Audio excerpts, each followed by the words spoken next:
Rello, everyone speaks about the male loneliness epidemic. What I see online is the female loneliness epidemic. Women online crying. Do you see this too?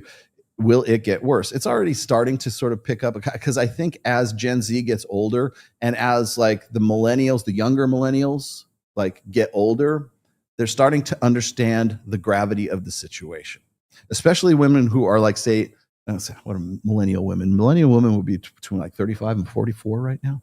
I want to say something like that. I know the oldest millennial is 44 right now. I think that's what it is.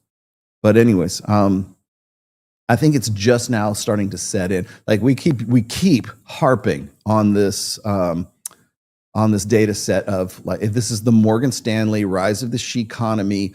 29 to 44. 29 to 44. So if millennials aren't even out of the 20s yet, right? Yeah. So millennial women, not Gen Z, millennial women, although maybe Gen Z too. Millennial women are now this is the tip of the iceberg. They're just now becoming aware. I know, sorry. I feel like I should make like little shadow animals or something every time I do that. Do a puppet show. Let's do a puppet show. They're just now understanding the gravity of the situation. So when women are crying on the thing, it's just attention is all it is. And like even Homath was talking about like how there are providers and there are like deservers. Women are always deservers. Like we deserve better. That's why I kept like whenever you want to know why people lose their shit when I'm on Twitter and I say, men, you don't owe women a better life. Women who feel like they deserve a better life at the provisioning of men, they're the first ones to pipe up. And men who believe the same thing give me grief.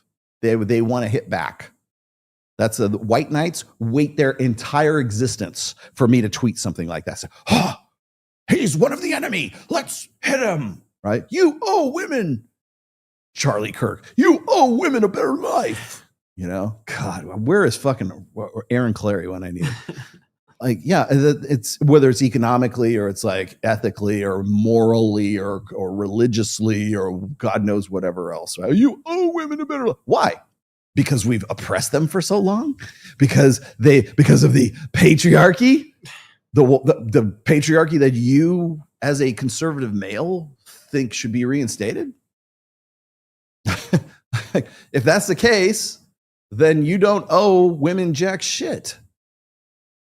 You know, if you're going to either that or you better embrace the patriarchy. You better like with open arms, man, wholeheartedly, just embrace the patriarchy.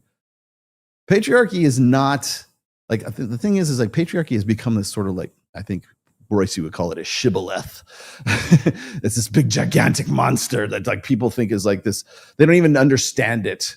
They think it's like some social, socially constructed just monstrosity. That's just, I am patriarchy, like Frankenstein. I am patriarchy, here to devour your babies. And that's how you get like, remember the very first video that I showed of the two kids where feminists, well, probably single mommy is teaching the boys about how bad men are. Oh, men have started all the wars.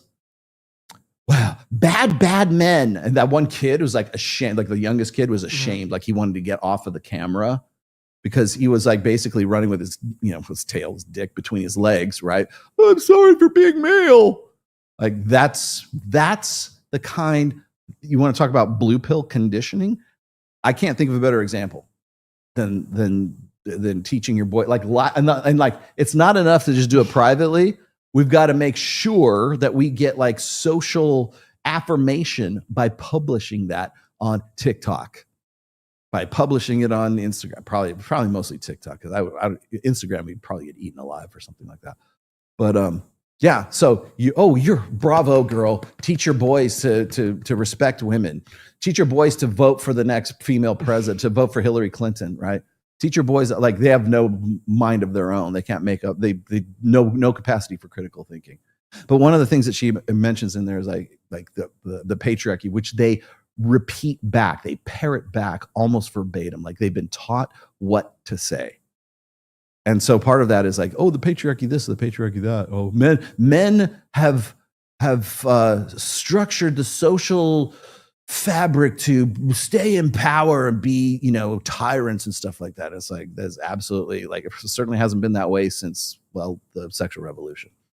But that's what we're still teaching our kids. You remember what I said about how we're trying to, like I was saying about Richard Reeves, we said we're trying to solve 21st century problems with 20th century solutions. Yep. This is a good example, but it's only from a leftist, a feminist side of things. Feminists are still trying to solve the 21st century problems with 20th century Gloria Steinem, 20th century Betty Friedan, 20th century the suffragettes, the patriarchy, which I bet even the feminist mother couldn't really put too much of, couldn't really define for anybody. It's just like I said, it's just some shibboleth that is a convenient boogeyman to have. And you're teaching your sons this, and your sons are gonna grow up to be pussies. Sorry to say. They're not going to be strong men.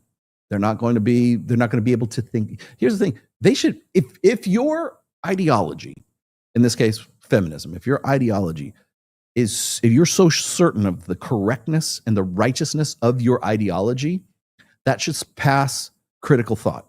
That should pass, like, you should be able to take just an average person who knows nothing about your ideology, you teach them about it, and they should go, yeah, that's a good idea.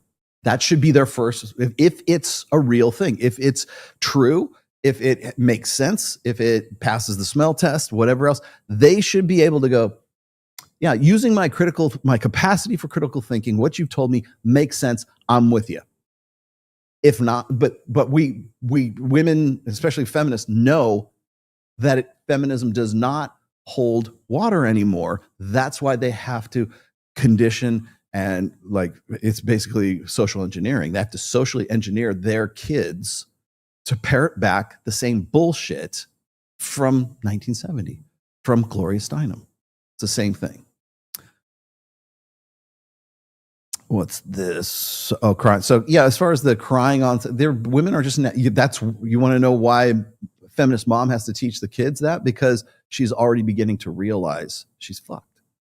Oh, well, I'm going to try to correct my situation by making sure the younger generation, in this case, my sons, know how to treat a woman and know that they owe, and you want to know, it's not even conservatives that should be answering this question when I say, you don't owe women a better life. It's leftist women that are teaching their sons that they owe women a better life, but they're teaching it from a different angle, which is basically, well, you men have historically oppressed and dominated and tyrannized women forever. And so our reparations now, that's basically what this is. Reparations are, I'm going to teach my growing young impressionable boys about the patriarchy, about what about our bodies ourselves, right? The feminine mystique. I'm going to, all this 70s militant feminist crap that we still have as a solution for 21st century problems right now, we're still going to repeat those lies and parrot those things back. And just basically, it's called a zombie meme. It's a zombie theory. It's already been proven to be bullshit, but we keep recycling. It's like socialism. It's like communism. It's like, well, there's never been a successful communist, government or whatever. Yeah. Okay. Can we just move on past that and actually try to find something else? Right? Oh, it seems like capitalism is a good idea. Okay, well, that's fine. Well, we can talk, at least we can talk about that. But rather than keep repeating the same horseshit over and over again, we'll go back to those zombie theories that just simply won't die because it's more comfortable to cling to them than it is to have the creativity to try to think of something else. Like, even if it's bullshit, at least you're thinking of something else. Even if it's completely false, you're like, okay, well, that was horseshit, but now we know better, and so maybe we could try this. But there's no this, because they don't have the capacity for the creative thinking or even the critical thinking that would prompt them to try to innovate, to try, whether it's an invention or it's a government or it's a system of belief. They don't have any kind of like innovative, creative thought. So what do? We go back to the old bullshit. And that's how you get videos like that.